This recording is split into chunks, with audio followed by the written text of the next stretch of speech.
Good morning, good afternoon, good evening. कैसे हैं आप लोग? I hope you all are enjoying, you all are safe.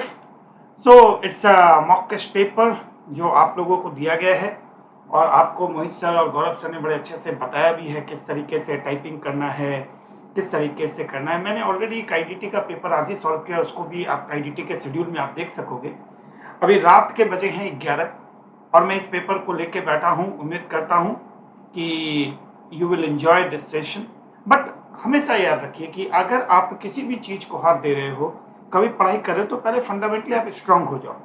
Paper अभी just मेरे पास आया है और मैं अभी देखता हूँ ये क्या है, कैसा पेपर है, किस तरीके से बनाया गया है। अपने यही सोच रहा है, जैसे एग्जाम में एक स्टूडेंट एग्जाम देने पहुंचता है और उसे लगता है क्या है, बस वैसा ही फीलिंग अभी मैं लेके बैठा हूँ कि ये फीलिंग है। मेरे पास पेपर है, अभी अभी मेरे को टीचर ने पेपर दिया है और मैं इसे सॉल्व करूंगा। देखता हूँ। तो before starting the session for direct taxation you have to remember certain fundamental things that section 1 of this income tax act 1961 read with income tax rule 1962, read with notification and circular issued by the CBDT and notification issued by the central government, read with finance act 2020 and read with Supreme Court and High Court verdict. Section 1 name, extent and applicability. Section 2 is a definition. Section 3 is the previous year. Previous year is the year in which income accrue, and this income is going to taxable in the next year. That is called assessment year. Right now we are in the assessment year 21-22, previous year 2021, Finance Act 2020. In the next year, we are going to pay the tax and tax on the entire whole year is applicable. No, the rule says as per section 139 subsection 1, you have to file a return on or before the due date as specified under that section, that is July and October. That October is for every company or any other assessee whose books account being audited by chartered accountant, or for any other assessee it is going to be July. Before July or October you have to file the return, you have to pay the tax. Other way around, you are liable to pay interest under section 234A at the rate of 1% per month or a part of the month, plus fine under section 234F till December 5,000, after December 10,000. But if your income is 5 lakh or less than 5 lakh, then your fine will be restricted to 1,000 rupees. Okay, sir. Then, sir, entire year we are not, current year we are not going to pay any tax. No. There is a provision under section 207 to 218 where it is clearly given, if your estimated tax liability is 10,000 or more than 10,000, you have to pay the tax in the current year itself. That is called pay as you earn. Different name is advance tax. 15/6, 15/9, 15/12, 15/3, 15/45, 7500, 15/6, 15/9, 15/12, 15 March. That is the due date of payment to advance tax, and installment is 15, 45, 75 or 100%. Section 4 is a chargeability. Under the Income Tax Act, everybody knows the income is apportioned into 5 heads. The first one is income under that salary. The second one is income under that house property. The first one is income under that salary, section 15 to 17, income under that house property, section 22 to 27, income under that business or profession, section 28 to 44. Then fourth is income under that capital gain, 45 to 55, and income from other source, sections 56 to 59. This, after there is a special provision under section 60 to 65, clubbing of income and then set off and carry forward 70 to 80.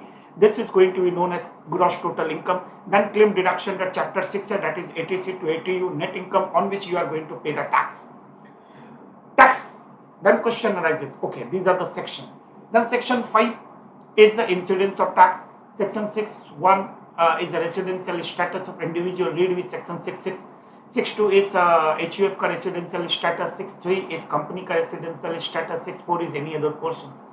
Then section 7 is deemed to receive. Section 8 is a dividend. Section 9 is a deemed to accrue or arise in India. Section 9 subsection 1 clause 1 to clause 8 तक इसका provisions है. Section 10 में all exempted income are there. Section 11, 12, 13 is for charitable trust. 13A and 13B is for political party and electoral trust. Section 14 says any expenditure incurred to generate exempted income is not an allowed expenditure. Then section 15 तो मैंने बताया 15 to 17 to 18. जब हम start करते हैं income tax, मैं जब भी स्टार्ट करता हूं मैं कहता हूं every person are liable to pay the tax on their income as per residential status. Person, when I say person का मतलब होता है individual, HUF, AOP, BOI, company, firm and every artificial person. This seven, these are the 7 persons are liable to pay the tax on their income as per residential status. Okay, person तो पता चल गया 7 है. Income, Generally, the rule says if your age is less than 60, resident, non-resident up to 250 nil, more than 250 to 5 lakh, 5%, more than 5 lakh to 10 lakh, 20%, more than 10 lakh is the 30%. But if you are a resident senior citizen, means attain the age of 60 or more than 60, less than 80, up to 3 lakh nil, more than 3 lakh to 5 lakh, 5%, more than 5 lakh to 20 lakhs is more than 5 lakh to 10 lakh is 20%, more than 10 lakh is 30%. In case of super senior citizen, that must be resident in India, up to 5 lakh nil, more than 5 lakh to 10 lakh, 10%, sorry, 20%, and more than 10 lakh is the 30%. Apart from this slab rate, this is called slab rate. Apart from this, there are certain special income on which special rate is applicable. That is from capital gain, long-term capital gain under section 112A.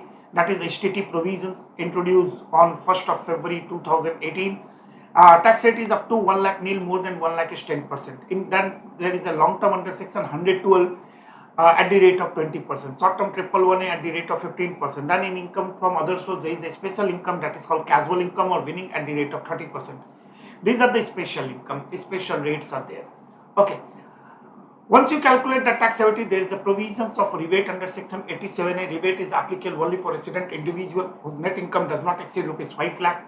Then you can claim rebate rupees 12,500 or taxability whichever is lower. Rebate is not available from long-term under income, long-term under section 112A, and rebate is available from all other income except 112A. After rebate, there is a concept of surcharge. Surcharge, if your income exceeds 50 lakhs to 1 crore, then surcharge rate is 10%. More than 1 crore to 2 crore, surcharge rate is 15%. More than 2 crore to 5 crore, surcharge rate is 25%. More than 5 crore, surcharge rate is 37%.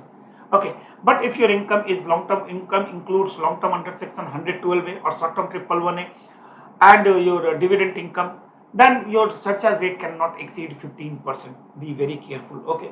Then after surcharge, there is the education says marginal relief. Concept of marginal relief is there. If more than 50 lakhs to 1 crore, then relief is calculated by applying this particular formula. Tax on 50 lakh plus income minus 50 lakhs, you will get the relief. By default, it is adjusted. Then after relief or after rebate, after margin relief, rebate, whatever, you have to add education says, health says, at the rate of 4%, and whatever net tax liability will be there, you have to pay less TDS and advance tax, and then rounding off under section 288B balance, you have to pay the tax to the government before filing of return. This is income tax. Income tax is just a emotion. आपको पढ़ना है तो दिल से पढ़ो. हर subject का अपना एक रुतबा होता है, इनकम टैक्स का अपना रुतबा है. Love this subject.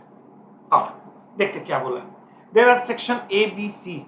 अच्छा, पेपर में लिखा है ए सेक्शन है, बी सेक्शन है, सी सेक्शन है, डी सेक्शन है. To be answered subject to instruction given against each. Time allotted for A B C shall be limited to maximum 50 minutes. अच्छा, A and B shall be limited to 50 minutes. अच्छा, okay, 50 minutes ए और B. अच्छा, section है. देखते हैं हम कितना minute लगाते हैं, हम कितना देर लगाते हैं. देखिए 20 क्वेश्चन है. You are required to answer all the question. Each question carries 1 marks. Each question is followed by. अच्छा, ठीक है, ऑप्शन है. Okay. The number of identities included the definition of person. बच्चा भी बता देगा 7. बच्चा भी बता देगा 7. आंसर आपको एग्जाम में कैसे लिखना है, इसमें लिखना कैसे है आपको.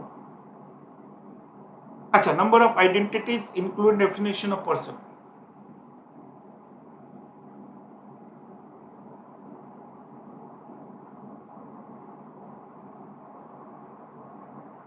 बताओ बताओ बताओ, जल्दी बताओ.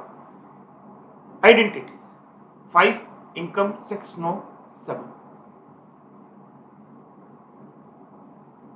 Okay, next. The basic example limit for resident super senior citizen, अभी अभी बताया था ना, 5 lakh. Super. The mister B paid royalty to B Dr. P of Sweden for use of know-how in India. Such payment is. Oh, this question relate to. ये जो question आपको दिया गया है, ये जो रिलेट है mister, when Mr. B paid royalty to Dr. P of Sweden for use of know-how in India. Such payment is. अब ये such payment क्या है? ये सेक्शन 9 है. मेरे देश की धरती सोना उगले उगले हीरे मोती, मेरे देश की धरती. And this is a royalty. So this is section 9, subsection 1, clause number 6. Any royalty paid by resident to a non-resident in respect of patent, copyright, know-how is treated as income deemed to accrue or arise in India, provided such amount is used in business in India, provided such amount is used in business in India, the amount is that patent copyright is used in business in India. तो ये use कहां पे हुआ है? India में हुआ है, तो इसे हम अक्रू और अराइज इन इंडिया आप कहेंगे। क्या कहेंगे? अक्रू और अराइज इन इंडिया।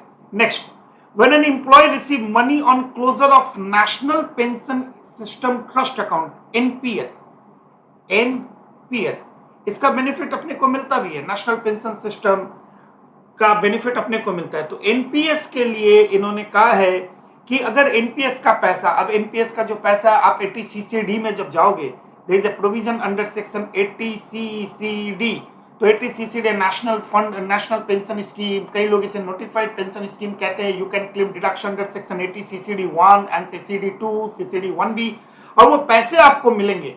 क्लोजर, देखो वर्ड है closure, closure of national pension system trust account is, इसका क्या करना है आपको? इसका क्या करना है? 40% is exempt and 60% is taxable. याद रखिएगा, 40% is exempt and 60% is taxable. Closure, employ receive money on a closure. अच्छा, ठीक है।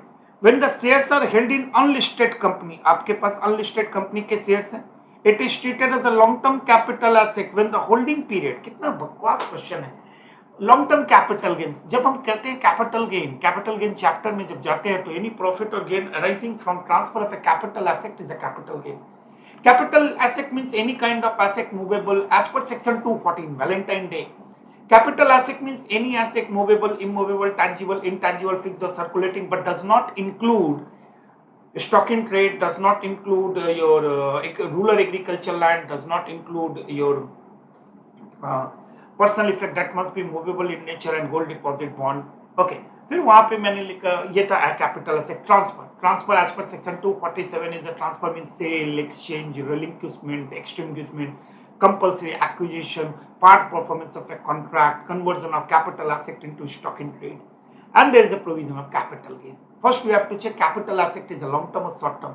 In case of listed shares and securities, in case of gold deposit, in case of units of UTI mutual fund, in case of equity oriented fund, a zero coupon bond, more than 12 months long term, less than equal to 12 months short term. Then unlisted shares, not securities, unlisted shares and immovable more than 24 months long term, less than equal to 24 months short term. Any other case that is going to be 36 months. So here unlisted is given to 24 months. Okay. Which of the following is not a case of deemed ownership of the house property? यानी कि section 27 का question है। Section 27 में कहता है कि deemed ownership मतलब when you are not a registered owner, there are certain provisions of deemed owner, like section 27(1) says if Mr. Amitabh Bachchan transfer a house property to Jaya Bachchan or a minor child other than being married daughter, then Amitabh Bachchan is treated as a deemed owner in case of unseparable property. ये सब चीजें थी, तो इन्होंने क्या कहा, देखो transfer spouse for inadequate consideration, इसमें तो which of the following is not a case, ये तो केस है, ये तो केस है। Transfer of minor child for inadequate, co-owner of property, none of this. अब इसमें आप याद रखना है को ओनर का अपना एक कॉन्सेप्ट है। को ओनर में डीम्ड ओनर नहीं है, को ओनर आता है सेक्शन 26 में। सेक्शन 26 में को ओनर है। सपोज यू, मी, मैं, मोहित सर और गौरव सर एक प्रॉपर्टी के मालिक, एक फ्लोर है। देखो मेरे को तो सबसे छोटा वाला फ्लोर मिलेगा, बाकी मोहित सर और गौरव सर तो बड़े बड़े लोग हैं, हम लोग बड़ा बड़ा फ्लैट बंगलों में रहेंगे, मुझे एक छोटा सा एक रूम दे देंगे, फिर भी मैं को ओनर तो रहूंगा ही ना। देखो, an individual estimate that he is required to pay 1 lakh as advance tax by 15th of December. How much amount must be paid by individual? Okay, 15th of December, 15/6, 15/9, 15/12, 15/3, ये थर्ड इंस्टॉलमेंट है। Third instalment में आपको कितना percent देना पड़ता है? 75%। 15, 45, 75, 100 में निकला धागा, चोर निकल के भागा। फिर से देखो कैसे देखना पड़ता है। ये सेक्शन 207 to लेके 218 तक ये प्रोविजन आपको मिलेगा। कैसे मिलेगा? 15/6, 15/9, 15/12, 15/3, 15/45, 75, 100 में निकला धागा, चोर निकल के भागा। तो 1 लाख है, तो थर्ड इंस्टॉलमेंट में 75, तो 75 दे देंगे। का प्रीलिमिनरी एक्सपेंसेस, जैसे ही प्रीलिमिनरी एक्सपेंसेस आता है दिमाग का दही हो जाता है, और सेक्शन 35D आता है, डी फॉर एक गधा। Preliminary expenses is for new concern as well as old concern. Old concern can also go for preliminary expenditure in case of extension of unit of farming in new unit. Okay, कैसे करना है? वहां पे उन्होंने लिखा है कि preliminary expenses is going to be allowed in 5 equal annual installment. कैसे करना है? Corporate assessee compare cost 5% of cost of project with 5% of capital employed take higher compare with actual expenditure take lower, and lower will amortize in 5 equal annual installment. ठीक है ना? और non corporate assessee compare 5% of cost of project with 5% of cost of project with actual expenditure take lower and amortise in 5 preliminary expenses that can be amortized under the income tax act has to be restricted to 5%. अरे ये तो बच्चा लोग का चीज है, बच्चा लोग का मैक्सिमम मार्जिनल रेट अभी टीडीएस का जब प्रोविजन करा रहा था मयंक टिकवानी तुम लोग के बैच में, तो याद होगा मैंने मैक्सिमम मार्जिन रेट बोला था किसके लिए? इंडिविजुअल के लिए। तो आपका एक लॉजिक से, आप अपने लॉजिक से सोचो कि मैक्सिमम मार्जिनल रेट का लॉजिक क्या हो सकता है। लॉजिक यही हो सकता है कि GHIJII इंडिविजुअल का टैक्स रेट क्या, मैक्सिमम टैक्स रेट क्या, 30। हाँ या ना? सबसे पहले बोलो हाँ या ना? हाँ या ना बोलो हाँ। उसके ऊपर मैक्सिमम सरचार्ज किस रेट पे आ सकता है? Eight the rate of 37%। बोला यस सर, थोड़ा सा और बड़ा कर लेता हूँ। Plus health cess and education cess at the rate of 4%। मतलब कहने का मैक्सिमम यही एक इंडिविजुअल दे सकता है, इसके ऊपर कुछ दुनिया और इसके ऊपर क्या जान लोगे क्या मेरी? पूरा तो लूट चुके हो मुझे। 30% के ऊपर 37% आया कितना? 41। उसके ऊपर 4% आया कितना? 42.744। गजब, love you. Rivet under section 8 देखो मैंने जो स्टार्टिंग में रिवीजन करा उसका फायदा दिख रहा है आप लोग को। आधे क्वेश्चन का मैंने रिवीजन करा दिया। ये इनकम टैक्स को जितना आप दिमाग में घुमाओगे इनकम टैक्स उतना इजी हो जाता है, कोई टेंशन की बात नहीं है। 87 इज रेसिडेंट इंडिविजुअल। मैंने स्टार्टिंग में कहा resident individual net income does not exceed 5 lakh rupees. ICDS 8 deals with which of the following? ICDS 8 जो है वो सिक्योरिटीज को लेके। अभी ICDS का डिस्कशन मैंने अपनी पेन ड्राइव क्लासेस में भी, मैंने गूगल ड्राइव क्लासेस में भी नहीं किया। मैं ICDS अलग से पढ़ाऊंगा, पर मैं बता देता हूँ ICDS 8 जो है वो सिक्योरिटीज के लिए। चलिए, प्रिंटिंग आर नॉट कंसिडर। अच्छा, painting are not consider as in the context of capital asset definition, are not consider as, ये क्या हुआ? Not consider as personal effect. मैंने कहा ना कैपिटल एसेट के डेफिनेशन जब आप पढ़ते हो section 2 sub section 14 Valentine day के दिन 14th of February, तो उसमें था capital asset means any kind of asset, movable, immovable, tangible, intangible, fixed और circulating, but does not include gold, but does not include stock in trade, rural agriculture land, and third is personal effect that must be movable in nature except jewelry, painting, drawing, sculptures, archaeological collection, work of art। तो personal effect में क्या नहीं आता? Painting personal effect में नहीं counting की जाएगी।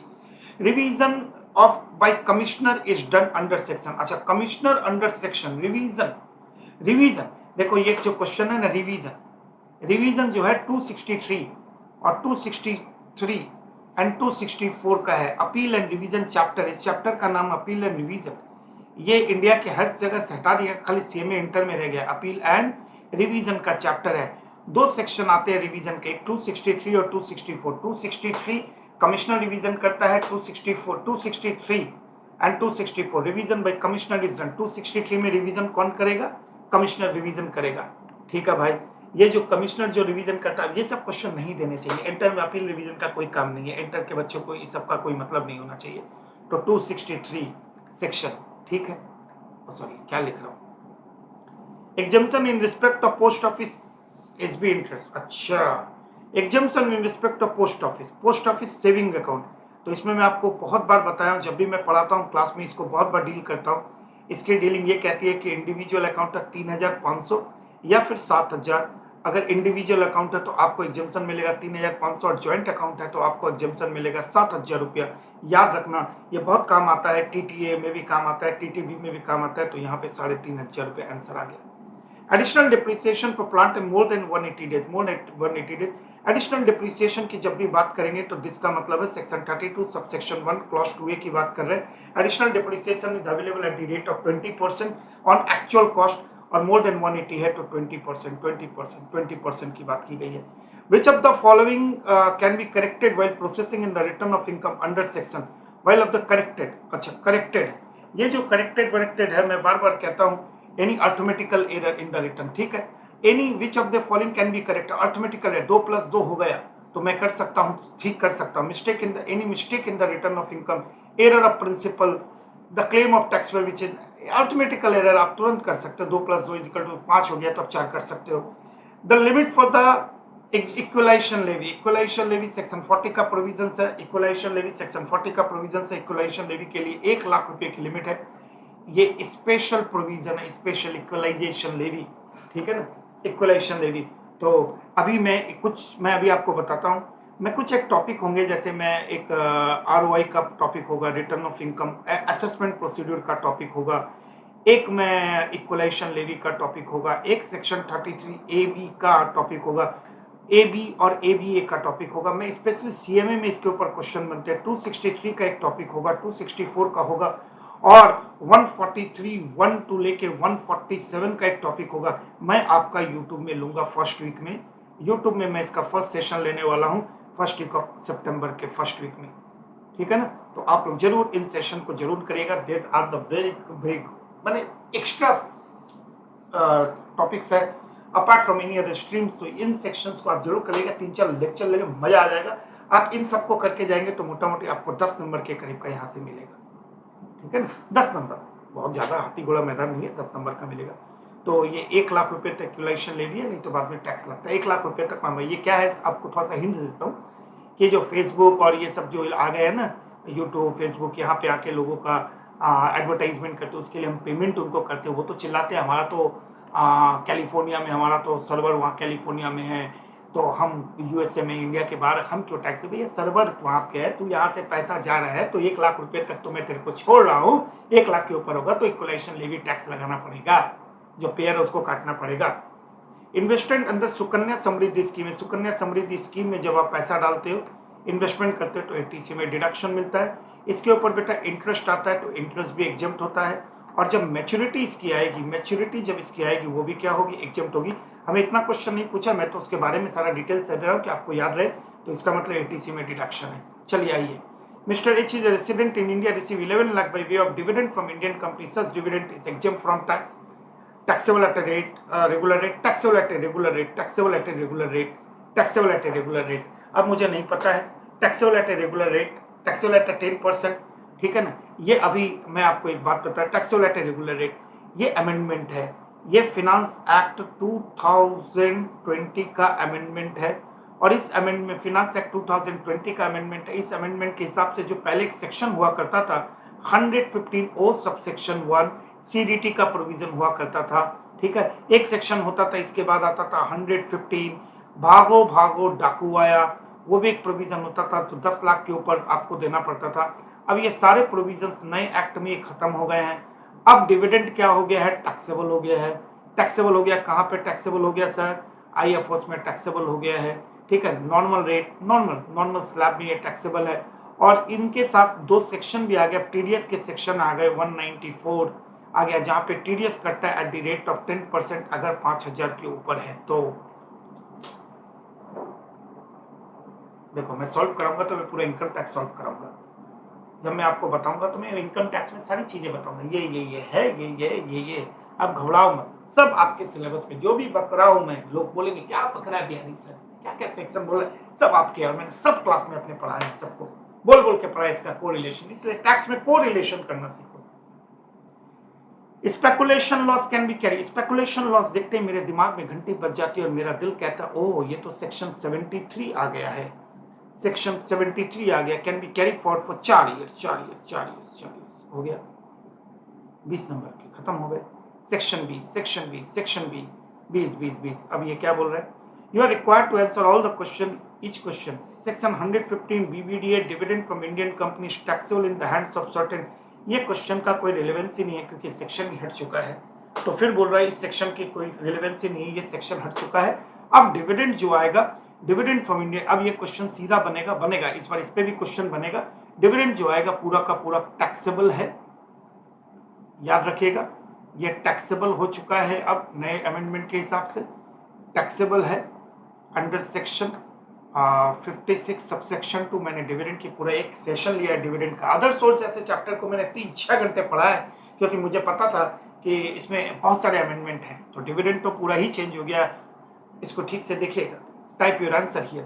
तो अब मैंने आंसर लिख दिया है, टैक्स तो लिख दिया। चलो 80 RRB रोते रोते बनाया, क्या बनाया? फार्मूला।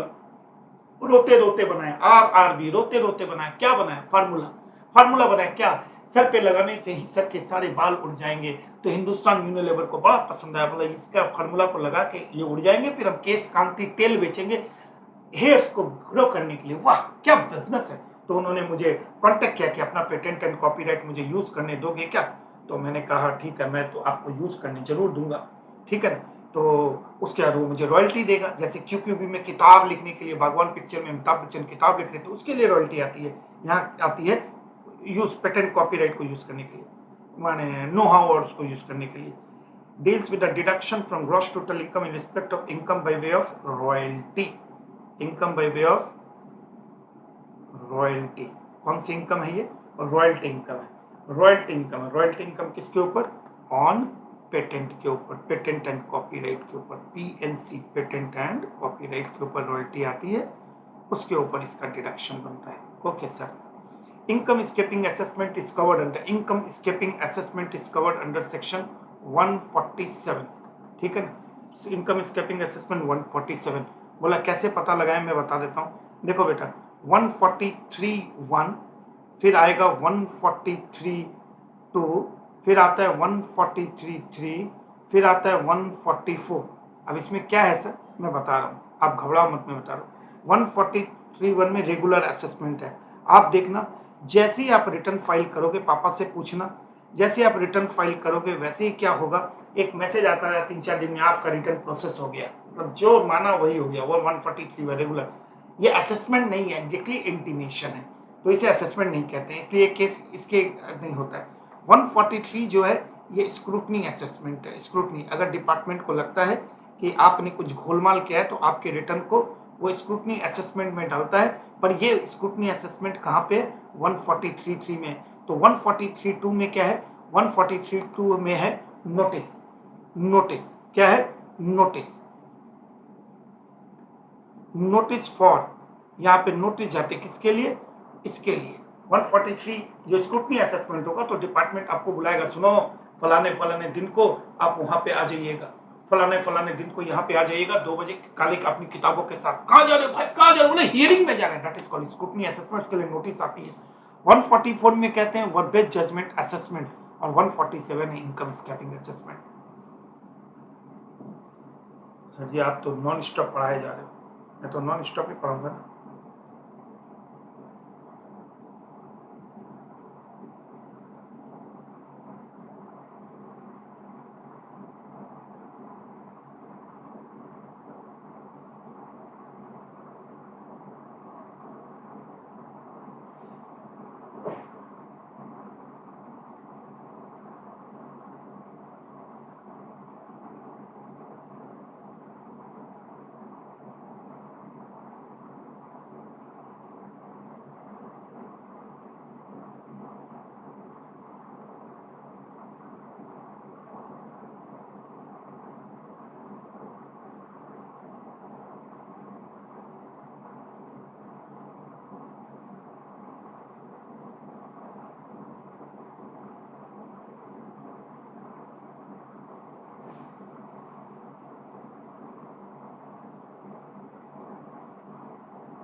चलिए, मजा आ रहा है। I hope you are enjoying.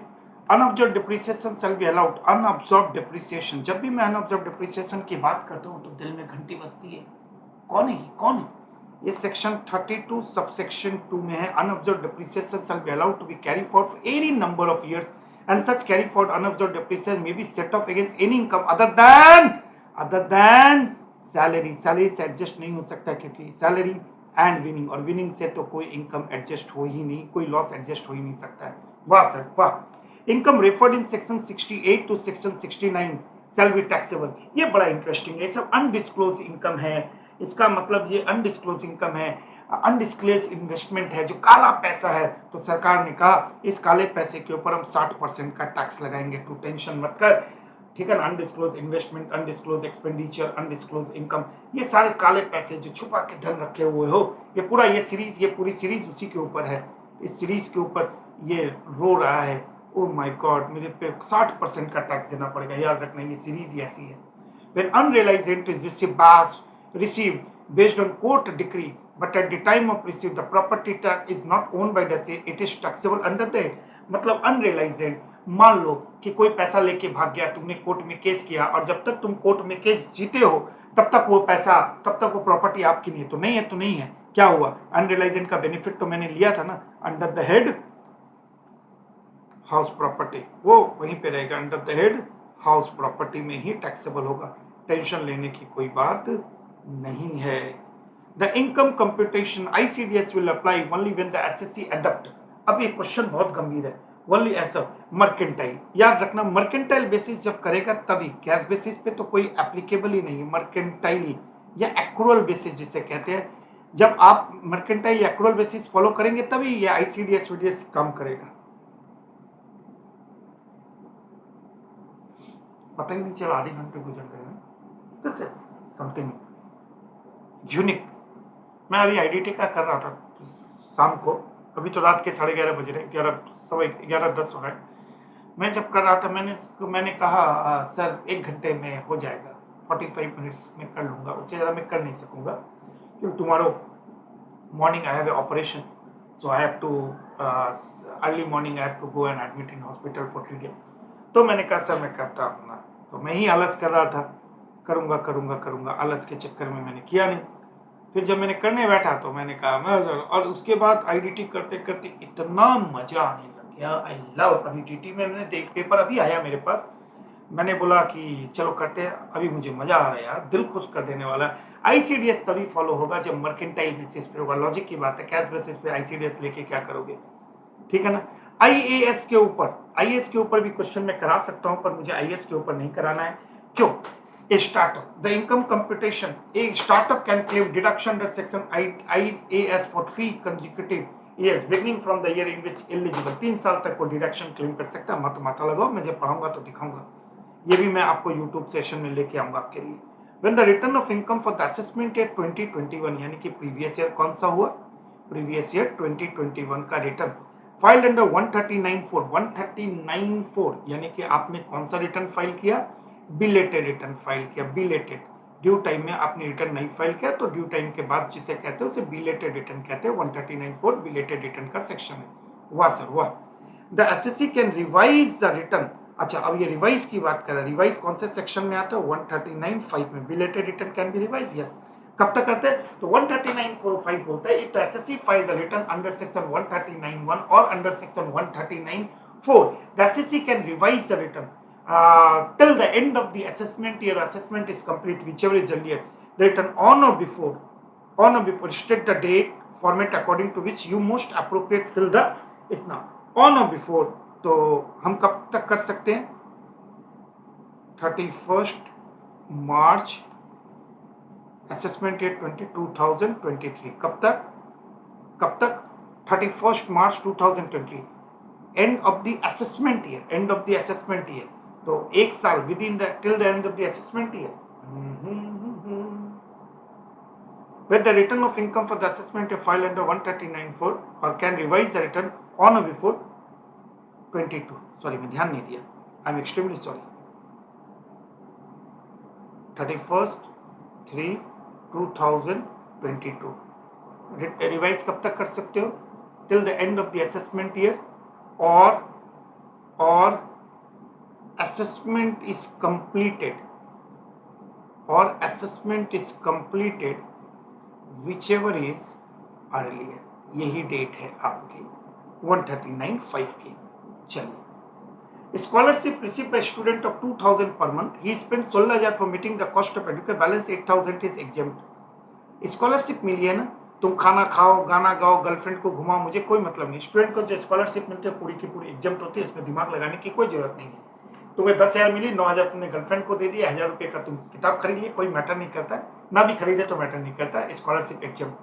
Period for holding bonus share, अच्छा बोनस शेयर और any other financial asset without any payment shall be record from the date of allotment. Always याद रखना, जब भी ये बात आती है ना, किसी भी शेयर का केस में हमेशा याद रखना, मैं हमेशा कैपिटल में चिल्ला के कहता हूं, जब भी शेयर वेयर की बात आए तो allotment date becomes very important for you. Allotment date, notice under section 156, अब तक 56, सर जी चिल्ला के, अब तक 56, ये अंतिम प्रेम पत्र है। पहला प्रेम पत्र जो आता है वो 143(2) में आता है स्क्रूटनी के लिए, दूसरा सो कॉज नोटिस आता है 144 में, ठीक है, फिर 148 में इनकम स्कैपिंग के लिए नोटिस आती है। इन सब कांडो कारखाना होने के डिपार्टमेंट खुद आ जाता है 156। ये डिमांड नोटिस आती है, यानी कि ये अंतिम प्रेम पत्र। इसके बाद लड़की वाले नहीं आएंगे, सीधा लड़की का प्रेम पत्र नहीं आएगा, उसके घर वाले आ जाएंगे, यानी कि इनकम टैक्स का रेड सर्च सीजर चालू हो जाता है। इसके नोटिस के आने के 30 दिन के भीतर डिपार्टमेंट को पेमेंट कर देना पड़ता है। Notice under section 156 is given for किसके लिए, याद रखना, किसके लिए, डिमांड ऑफ टैक्स के लिए, टैक्स के डिमांड के लिए। ये लास्ट प्रेम पत्र है, टैक्स डिमांड। कितने दिन में आपको पेमेंट करना पड़ेगा, within 30 days SSC must pay, SSC must pay, आने के 30 दिन के भीतर मस्ट पे कर देना, ठीक है दोस्त। 156। तो नोटिस कौन कौन सी नोटिस आती है ये जानो, कोई नहीं बताएगा आपको। डिपार्टमेंट की तरफ से एक पहली जो नोटिस आएगी 143(2) में आएगी स्क्रूटनी के लिए, फिर एक नोटिस आएगी सो कॉज नोटिस आएगी, सो कॉज नोटिस, ये सो कॉज नोटिस SCN है 144 में। 148 में एक नोटिस आएगी 147 के लिए इनकम स्कैपिंग असेसमेंट के लिए, ठीक है। फिर आपके पास एक नोटिस आएगी 156 में डिमांड नोटिस आएगी, ए बेटा अब तो पैसा दे देने। कितने दिन डिपार्टमेंट को तड़ पाएगा, अच्छा सर ठीक, डिपार्टमेंट को तड़ पाएगा, ठीक है। एज पर सेक्शन 271 है, 271 देखते समझ लेना, पेनल्टी का कोई प्रोविजन आने वाला है। Where a person fails to statement of TDS collected at source, TDS TCS return, अच्छा return on or before the due date prescribed in this regard, and he shall be liable to pay penalty under section 2। maximum penalty जो है वो amount of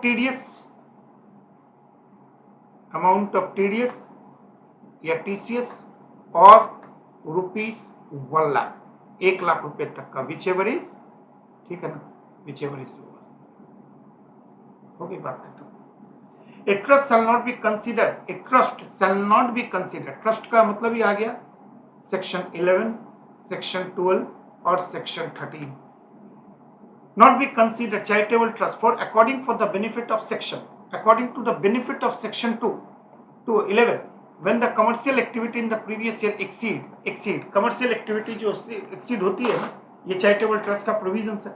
commercial activity 20% तक commercial activity trust कर सकती है, exceed 20% of gross receipt, जो total trust की receipt है उसमें कमर्शियल एक्टिविटी जो है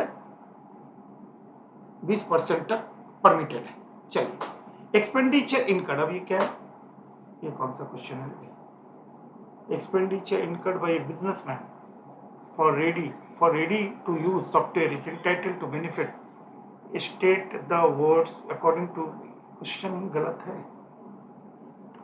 expenditure incurred by businessman for ready to use software, ये क्या क्वेश्चन है, रेडी टू यूज सॉफ्टवेयर, अच्छा रेडी टू यूज सॉफ्टवेयर, मैंने एक सॉफ्टवेयर कहा है, बकवास क्वेश्चन, ये तो सेक्शन 37(1) का क्वेश्चन है, 100% अलाउड। रेडी सॉफ्टवेयर आपने खरीदा, रेडी टू यूज खरीदा, 100% PL में चार्ज करो 37(1) में। In case of foreign company with total income of ₹1 crore but less than 10 crore, surcharge rate, अच्छा 1 करोड़ सरचार्ज रेट कितनी होगी फॉरेन कंपनी, इंट्रोडक्शन में पढ़ा देता हूँ। कि 1 करोड़ से लेके 2 करोड़ तक, 10 करोड़ तक 2% होगा, उसके ऊपर 5-7% होगा, 2 और 7। चलिए, when employer contribute to approved superannuation fund, it is chargeable tax as a purchase it exceed rupees 1,50,000। 1,50,000 के ऊपर आते ही आपका क्या हो जाएगा, टैक्सेबल हो जाएगा। पर मैं आपको बता देता हूँ, इसमें भी एक अमेंडमेंट है। ये एक तरीके से अमेंडमेंट क्वेश्चन है।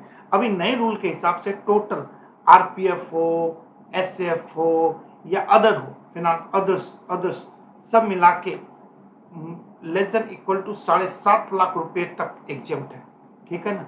और 7.5 लाख के ऊपर होते ही सब मिला के 750 के ऊपर होते ही एक्सेस जो होगा वो टैक्सेबल हो जाएगा। तो इस प्रोविजन को मत पढ़ो। फिनांस एक्ट 2020 सैलरी चैप्टर में मैंने इस प्रोविजन को डील किया है, ठीक है ना। 750 तक के सारे फंड मिला के, inclusive of all fund. Okay sir. Long term capital and arising from transfer of unlisted securities in the hands of non resident foreign company. ये फिर बकवास क्वेश्चन, फॉरेन कंपनी के अनलिस्टेड। अब समझ में आ रहा होगा कई लोगों को कि जब मैं कैपिटल गेन पढ़ाया तो मैंने कुछ ये भी पढ़ा है, provision to section 48, provision to section 48, कई सारी चीजें मैंने पढ़ाई, तो कोई बात नहीं है। long term capital gain arising from transfer of unlisted securities in the hands of non resident foreign company chargeable at the rate of 10%। 10% chargeable होगा, ठीक है। इनको इंडेक्सेशन का बेनिफिट नहीं मिलता है। Interest on housing loan 80E, कितना old provision है। 80E का कोई मतलब ही नहीं बनता है। 80E का मतलब ही नहीं बनता है। 80E का मतलब ही नहीं बनता है। Interest on housing loan taken by individual being is first residential housing is eligible to deduction 50,000। अब ये सेक्शन की कोई रिलेवेंसी नहीं है बेटा। आप अपना दिमाग किस में लगाओगे? एग्जाम के लिए इंपॉर्टेंट क्या होगा? एग्जाम के लिए अपने लिए इंपॉर्टेंट होगा 80EEA and 80EEB, EEA and 80EEB, इस पे दिमाग लगाओ। 80E का कोई मतलब नहीं है। When a director of a company receive rupees 30 lakh by a non-compete fees, it is taxable under। अब डायरेक्टर ऑफ ए कंपनी, अब ये एक बहुत बड़ी पॉइंट है। डायरेक्टर, मैं मान के चलता हूँ ये बिजनेस एंड प्रोफेशन नहीं कर रहा है, ये सॉरी ये एम्प्लॉय नहीं है, डायरेक्टर है, तो इसको हम बिजनेस एंड प्रोफेशन में हम इसको डील कर सकते हैं। Business and profession Part C, you are required to answer 4 out of 6 question in this. Each question is followed by space when you are required to type your answer. Typing करना है। अच्छा, ये क्या है, ये क्या है? अच्छा, 4 of 3 का है। स्टेट वेदर, अच्छा देख लेते हैं, छोटा छोटा है, कोई टेंशन वाली बात तो है नहीं।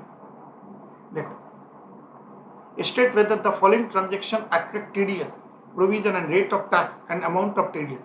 Interest on recurring deposit of rupees 12,000 paid by nationalized bank to Mr. D। Interest on deposit, interest on deposit होते ही सेक्शन 194A आएगा। 194A का मतलब है ए ब्याज दे, ए ब्याज दे। 193 में इंटरेस्ट ऑन सिक्योरिटीज है, इंटरेस्ट ऑन सिक्योरिटीज इज 193, और 193 के बाद सीधा आएगा 194 TDS on dividend and 194A ब्याज दे अदर देन सिक्योरिटीज। 194A में ये जाएगा और इसके ऊपर टैक्स रेट है, इसका जो टीडीएस का रेट है वो मेरे दोस्त एट द रेट ऑफ 10% है। चलिए, किसके ऊपर? ऑन 12,000 के ऊपर 10% का टीडीएस लगेगा। बोला अच्छा, अच्छा क्यों ऐसा लगेगा? क्योंकि टीडीएस का प्रोविजन तभी आता है जब इंटरेस्ट 10,000 के ऊपर होता है। अच्छा सर समझ गए, 10,000 के ऊपर होते टीडीएस लगेगा। Yes. Prize amount of 80,000 by excellence, prize winner देखते ही अपने को भागना है 194B। 194B बागम भाग, 194 बाजीगर ओ बाजीगर, वही हॉर्स रेस होगा तो 194B भी 8,000 है। मोर देन अगर 10,000 होता है तो टीडीएस कटता है कितना? Eight the rate of 10%, 30%। यहाँ पे बोलेंगे नो टीडीएस क्योंकि 10,000 के नीचे है। अच्छा सर, ये तो गजब ही हो गया। Yes sir. अब क्या है, ध्यान से देखो। Commission of 20,000 paid by K N company by D for purchase of raw material. Commission हराम की कमाई 194H का प्रोविजन है, 194H का प्रोविजन है, 194 हराम की कमाई। तो 15,000 रुपया के ऊपर होते कमीशन लगता है। 15,000 के ऊपर होते कमीशन, टीडीएस का जो रेट है वो आपका कितना परसेंट है? टीडीएस का रेट है कितना? 5 है तो 3.75 आ जाएगा, 3.75%, ठीक है। तो इसके ऊपर लग जाएगा। अच्छा अच्छा ठीक है। आइए अभी और कौन सा है, स्टेट द टैक्सेबिलिटी, भगवान, state the taxability of the following transaction. Mr. J got a gift of 500 listed equity share of a company from her husband when the market value of the share is 150 per share. अच्छा, after a month, the company issued bonus 1:1 ratio. The original share were acquired by her husband 4 months before the date of gift, 50,000. All the 1,000 shares were sold for rupees 150 through off market. अच्छा, off market है तो section 112 of market, how much is taxable, तो ये 4 महीना पहले ही खरीदा था, कब, her husband with the market value of the, इसका एक क्वेश्चन का समझो, सीधी बात है, बेचा कितने में है, बेचा कितने में है,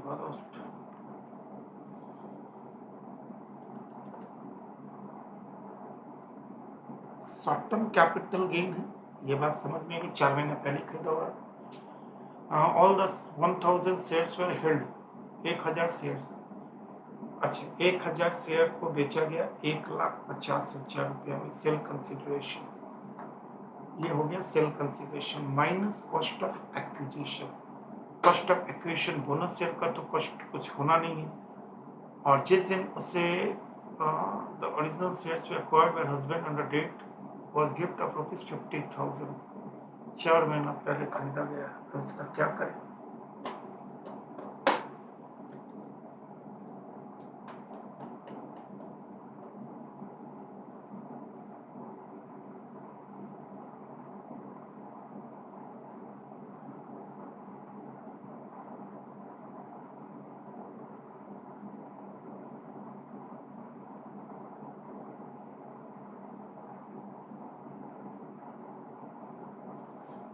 बताओ,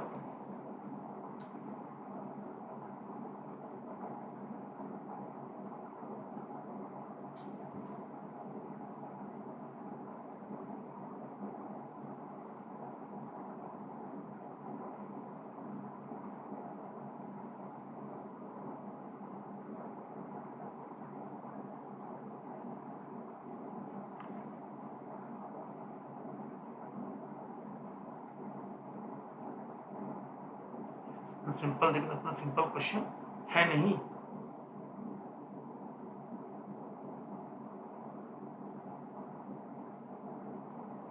ओके, अब देखो इसको दूसरे तरीके से देखते हैं, इतना सिंपल है नहीं जितना सिंपल ये दिख रहा है। तो क्या है, हस्बैंड ने वाइफ को दिया, सेक्शन 64 सबसेक्शन 1 क्लॉज 4 को पहले इंट्रोड्यूस करो। व्हेन एन अमिताभ बच्चन, ये अमिताभ बच्चन कौन है, Mr J, transfer an asset to Jaya Bachchan, Jaya Bachchan कौन है, Mrs J, without adequate consideration, बिना किसी कंसिडरेशन के दिया, 500 listed share, value of shares 150 per share, तो वैल्यू ऑफ कितना में, तो लॉजिक की बात है कि यहाँ पे क्लबिंग को, तो उससे जो भी इनकम आएगी वो किसके हाथ में क्लब हो जाएगी, इससे, तो 500 शेयर ही तो दिया है ना, 500, तो 500 का प्राइस कितना, वो 1000 का इतना, तो 500 का प्राइस 75,000, और इसको उन्होंने खरीदा था 50,000 रुपया में, तो 25,000 रुपया का कैपिटल गेन, जो शॉर्ट टर्म कैपिटल गेन है, वो किसके हाथ में चला जाएगा, जे के हाथ में। ठीक है, अब बोनस है, अब बोनस शेयर जो है वो इनकम फ्रॉम इनकम है, बोनस शेयर तो उनका नहीं था ना, बोनस शेयर तो उसको मिला, तो बोनस शेयर का जो आएगा, बोनस शेयर जो आएगा ये तो मिसेज जे को मिला था, मिसेज जे, इसमें तो मिस्टर एक्स ने तो ट्रांसफर ही नहीं किया था, तो बोनस शेयर पे जो इनकम होगी वो मिसेज जे के हाथ में होगी, कितने रुपए, उनके हाथ में भी टैक्सेबल हो जाएगा, कितना, 500, उनके हाथ में भी कितना होगा, 500, ठीक है ना, मिसेज जे, तो उनके हाथ में कितना होगा, 500, 75,000, बोनस शेयर का कॉस्ट नील है, चेक कर लीजिए, ध्यान से सोच के करिए।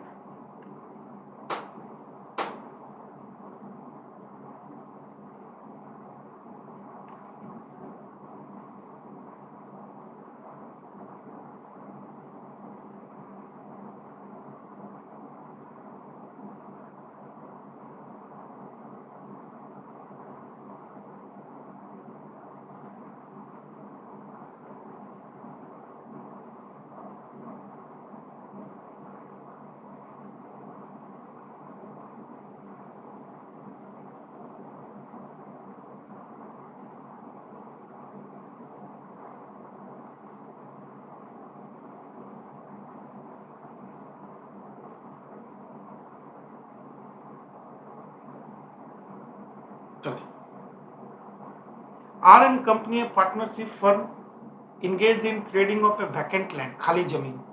It sold vacant land for rupees 40 lakhs when the stamp duty valuation of the land is 55 lakh.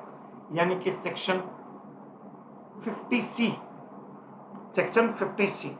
जब सेक्शन 50C का मतलब हो गया 50C, पर ये 50C यहाँ पे नहीं आएगा क्योंकि यहाँ पे ट्रेडिंग है, तो वैकेंट लैंड SIT है, स्टॉक इन ट्रेड के हिसाब से है, तो स्टॉक इन ट्रेड है तो यहाँ पे आएगा सेक्शन 43C है. याद रखना, अगर कैपिटल एसेट, अगर एसेट के रूप में होता तो 50C करते, कैपिटल गेन के रूप में करते, पर ये कैपिटल गेन हो नहीं सकता क्योंकि ट्रेडिंग है. और सेक्शन 43C ये क्या बोलता है? Stock in trade. Stock in trade के लिए बोलता है, उसके लिए उन्होंने बोला हम किस वैल्यू को लेंगे, हम वैल्यू किसको लेंगे? सिंपल सी बात है कि सोल्ड वैकेंट लैंड 40 लाख, तो बिजनेस और प्रोफेशन जो होगी मैं स्टैम्प ड्यूटी वैल्यू को लूंगा 15 लाख रुपया, 15 lakh rupees fair market value के हिसाब से. 50C बोलता है HDV को पकड़ेंगे, पर वो बिजनेस एंड प्रोफेशन में.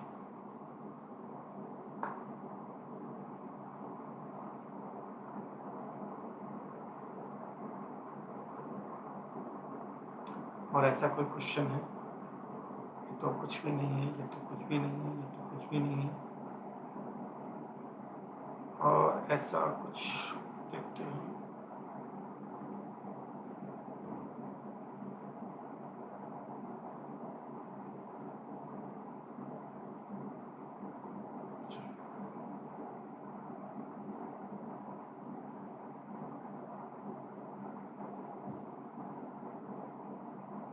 ये सब बड़े क्वेश्चंस आ गए हैं, ठीक है ना. अब इसके लिए मेडिकल, ये सारे के सारे बड़े क्वेश्चंस आ गए हैं शायद. ओके, बेसिक सैलरी रिलेटेड के क्वेश्चन है, कोई सेक्शन D में सारे बड़े क्वेश्चंस हैं.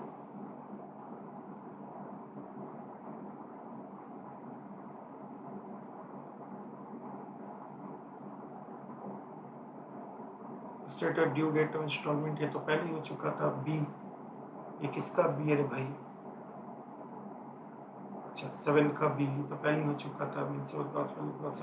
ये सब इजी चीज है, ठीक है. मैं आपको एक काम करूंगा, अब ये सेकंड, अब ये फर्स्ट पार्ट हो गया और सेकंड पार्ट में 20th के बाद अपलोड करूंगा.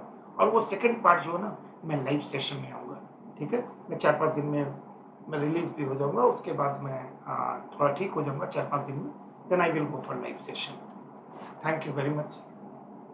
कोई भी गलती हो तो I am extremely sorry, but in live session I will be there for you. Thank you very much. Revise in my way, how to revise income tax ऐसे करना. जब मैं यूट्यूब में आपके संग लाइव आना चालू करूंगा तो पूरा इनकम टैक्स मैं आपको रिवाइज करा दूंगा. Thank you very much.